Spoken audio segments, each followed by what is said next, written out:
Como vão, Raveirinhos? Como vocês vão? Tudo bem?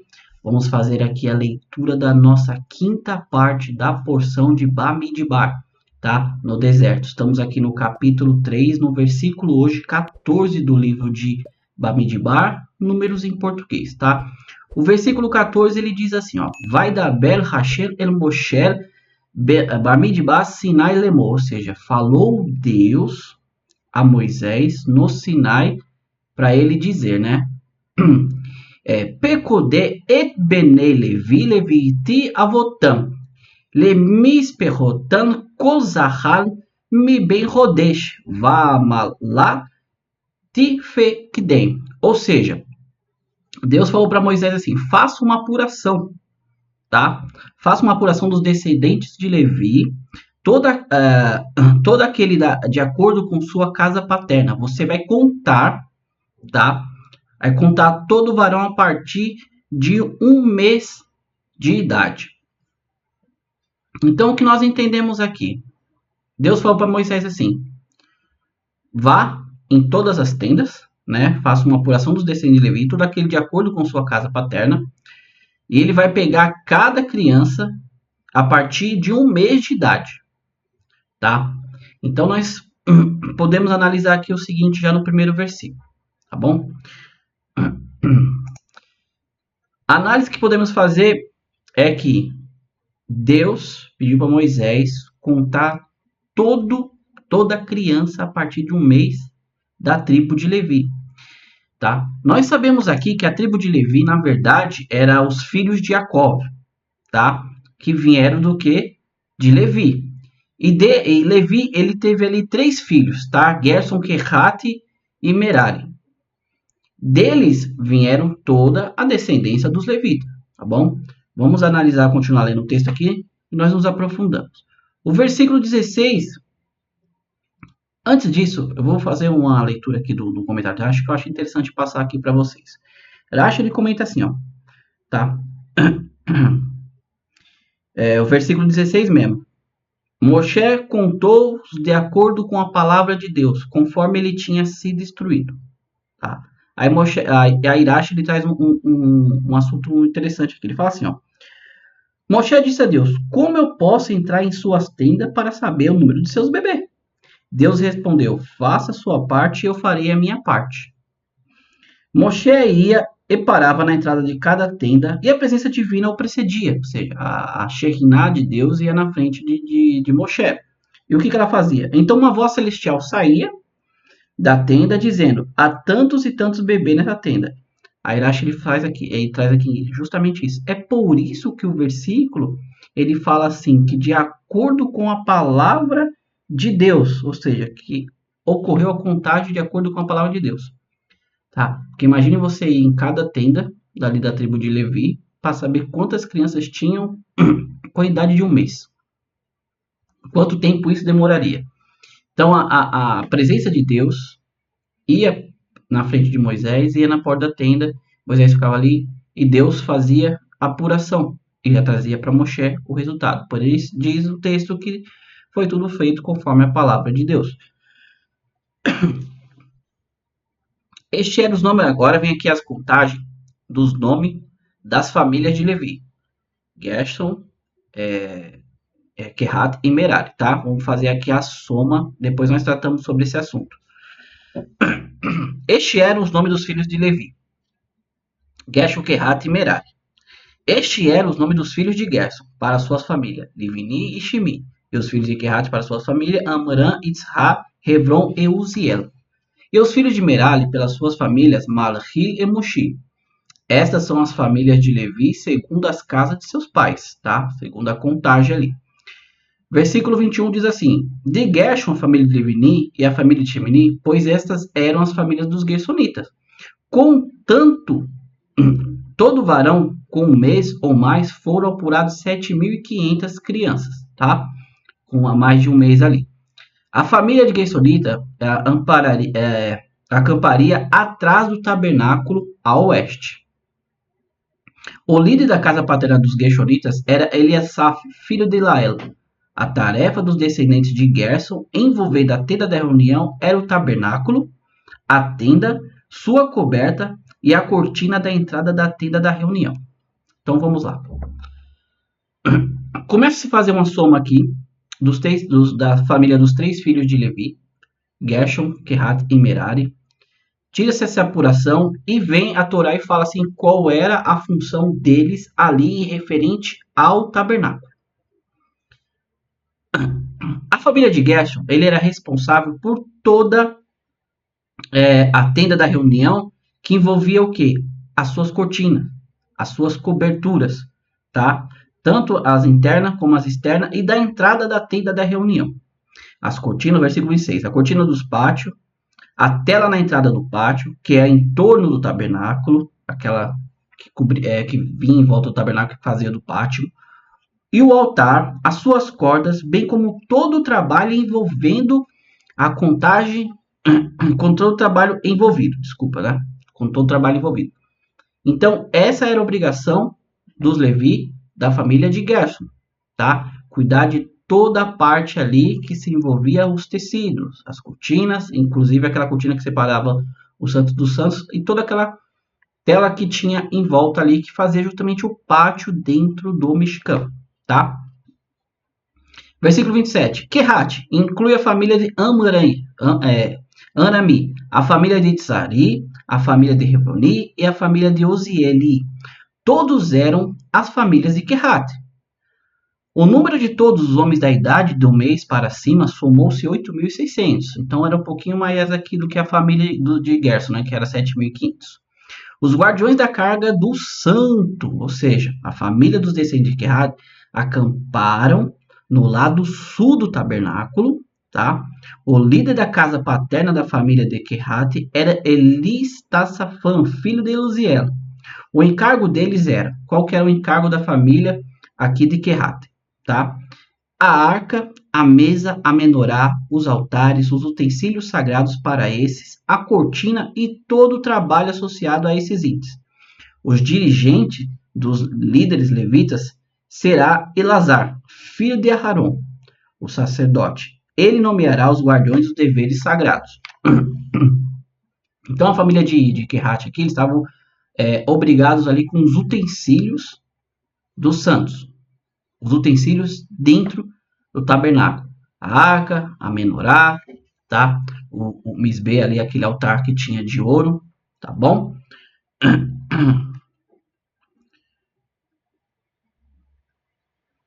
Vamos lá. A contagem de Merari.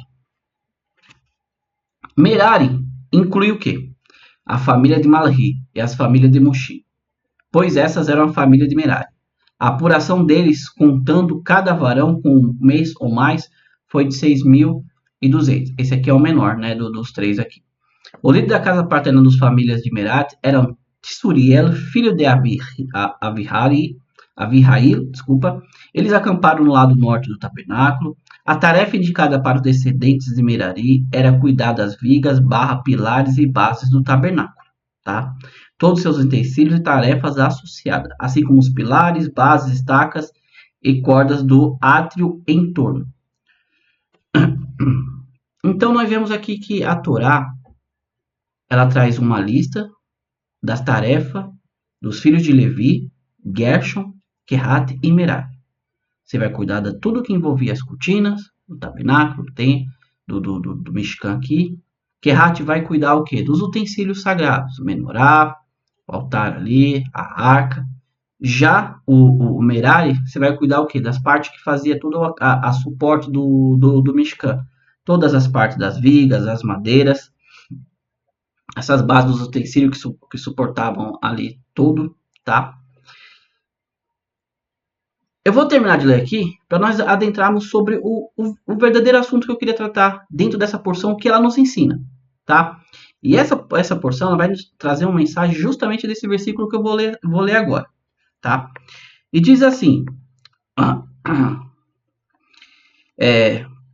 Verrahonim lifnei hamishkan, ou seja, acampado, né? Acampado à frente, né? Lifnei do hamishkan, ou seja, do tabernáculo, em frente à tenda da reunião, né?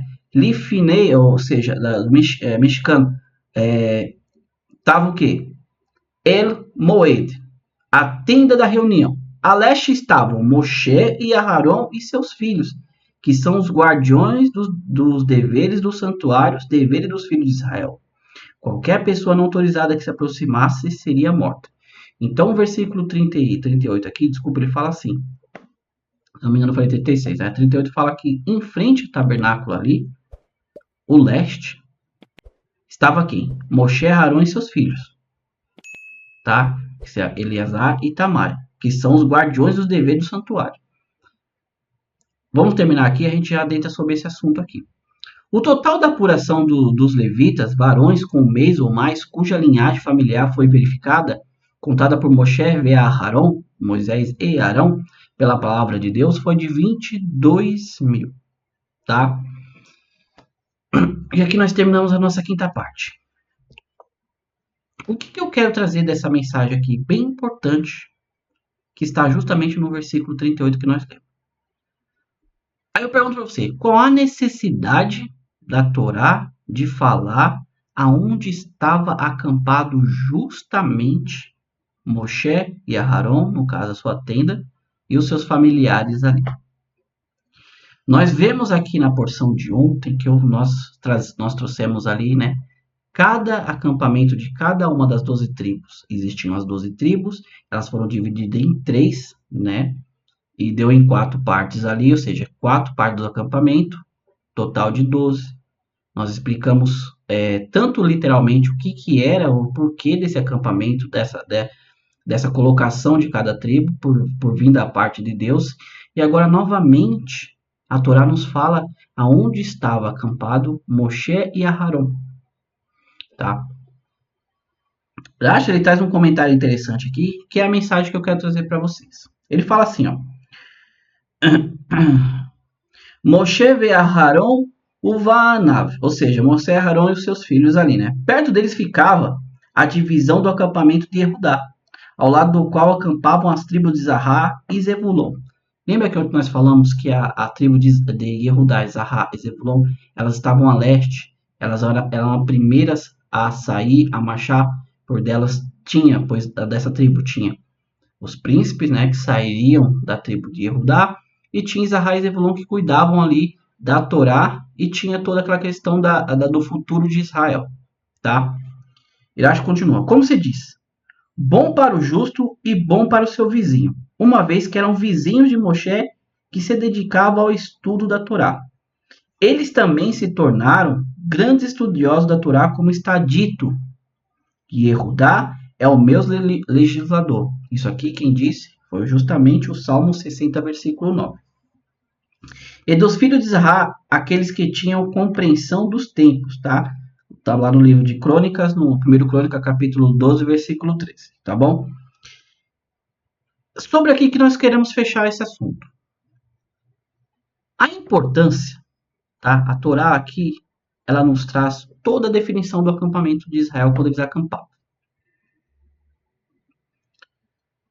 Quando a Torá vem e fala justamente aonde estava acampado Moshe, Aharon e os seus descendentes, seus filhos, eles estavam justamente próximos de Yehudá, Zahá e Zebulon, as tribos que marchavam em primeiro. A tribo a qual, né, a tribo de Yehudá, a qual sairá Mashiach, Zahá e Zebulon, aqueles que cuidavam dos assuntos da Torá, aqueles que tinham, né, os escribas, aqueles que faziam as cópias ali dos manuscritos, cuidavam da Torá. Então, o que acontece? Aonde nós colocamos o nosso acampamento? Aonde está a nossa casa? Tá? Quem são os nossos vizinhos? Que influência que eu tenho sobre esses vizinhos? E que influência esses vizinhos têm sobre a minha vida? Essa é a mensagem, vamos dizer assim, da Hassidut dentro aqui da porção. Tá?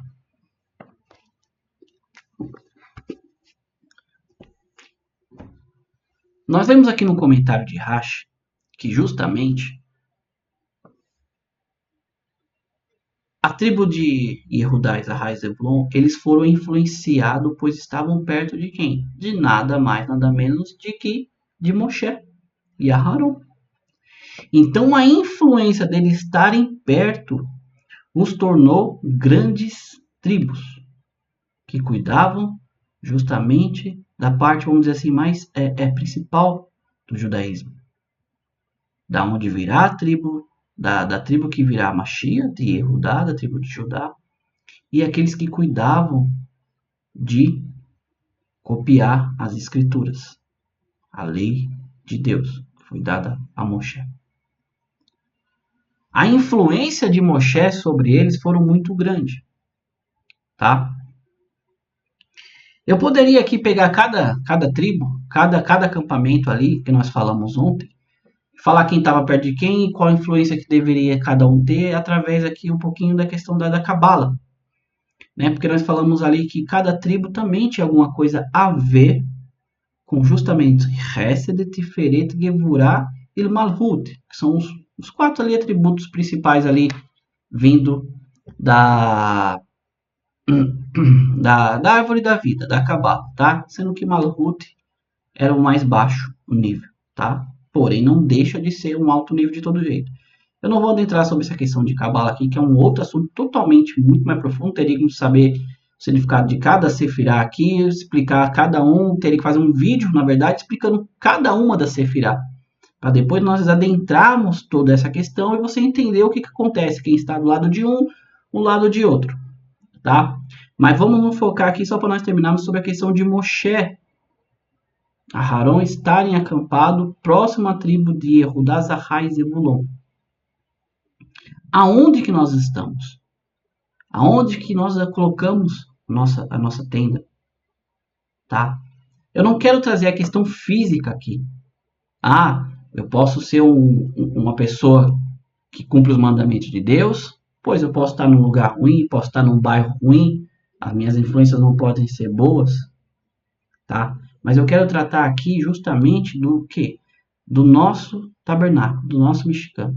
O que você tem colocado? O que nós temos colocado? Quem tem sido os nossos vizinhos sobre a nossa vida?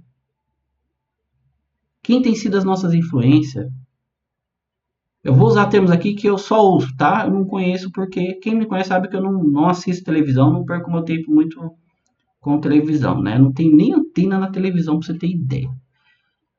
Quem tem sido seus acompanhantes? Quem tem sido seus vizinhos? Sei lá, Big Brother? Novelas? Séries? A influência que um vizinho pode ter na nossa vida, ela é muito grande. Só que você também pode ser aquele vizinho como um Moshe que influencia algo para o bom. Moshe, ele praticamente foi ali o legislador do povo judeu, porque Deus deu para ele toda a lei e ele explicou. E aquelas 3 tribos que estavam à frente dele ali a leste foram grandemente influenciados. Então, pare um minuto na sua vida e olhe o que tem sido os seus vizinhos, o que tem ocupado a sua direita, a sua esquerda, a sua frente, a sua trás. O que tem tomado tempo da sua vida. Ou que você mesmo tem influenciado para o bom. Moshe estava acampado justamente próximo da tenda do mexicano. Então ele estava próximo à presença de Deus. E próximo a Moshe estavam as outras 3 tribos aqui. Toda a questão da influência, ela é muito importante na nossa vida. Porque ou você influencia para o bem, ou eles te influenciam para o mal. Tá? Eu não vou me estender muito aqui, meus amigos, porque realmente essa mensagem ela poderia tomar proporções enormes. Tá? Lá na frente, só para você ter uma ideia, lá na frente nós vamos ter aquela mensagem quando Balaão e Balaque, né, foram tentar amaldiçoar o povo de Israel, e diz que quando eles viram no pé do monte o acampamento de Israel, eles viram algo profundo ali. Só que eu vou deixar isso justamente quando nós chegarmos nessa paraxá. Você vai ver o que ele viu e como que aquilo influenciou a ponto de a Shekhinah vir sobre ele e ele profetizar coisas boas. A nossa vida, a nossa casa, o nosso acampamento, nós mesmos temos algo muito profundo sobre isso. tá bom? Então, nessa paraxá aqui, nessa porção que nós encerramos agora, na quinta parte da porção de Bamidbar, pare, reflita um pouquinho. Quem tem tomado seu tempo? Quem tem sido os seus vizinhos? Não só fisicamente, mas quem tem sido os seus vizinhos espirituais? Quem são aqueles que têm tomado conta da tua vida? Ou será que você tenha conseguido influenciar alguém para fazer algo bom? Essa é a pergunta que eu deixo aqui. Não só para mim, como para todos aqueles que estão nos assistindo agora. Meus amigos, mais uma vez, Todarabá, você que chegou aqui, que já me acompanha, já vem me acompanhando nesses vídeos, tá? Você que é novo, que, como diz um amigo meu, Rabino, caiu de paraquedas aqui, se inscreva, gostou do conteúdo? Se inscreva, deixa um like, compartilhe, deixa um comentário aqui para ajudar no engajamento. Compartilhe para que esse vídeo tenha mais relevância, para que mais pessoas venham conhecer também a verdade da Torá, tá? Mais uma vez, amigo, Todarabá, muito obrigado, Bekol Tov, tudo de bom, Atzlahá na sua vida, sucesso, tá? Mashiach now, HaMashiach, que o Mashiach se revele ainda hoje no nosso dia, tá? Se não, amanhã estaremos aqui novamente com a sexta parte da nossa porção de Bamidbar. Lehitraot. Até lá, amigo. Tchau, tchau.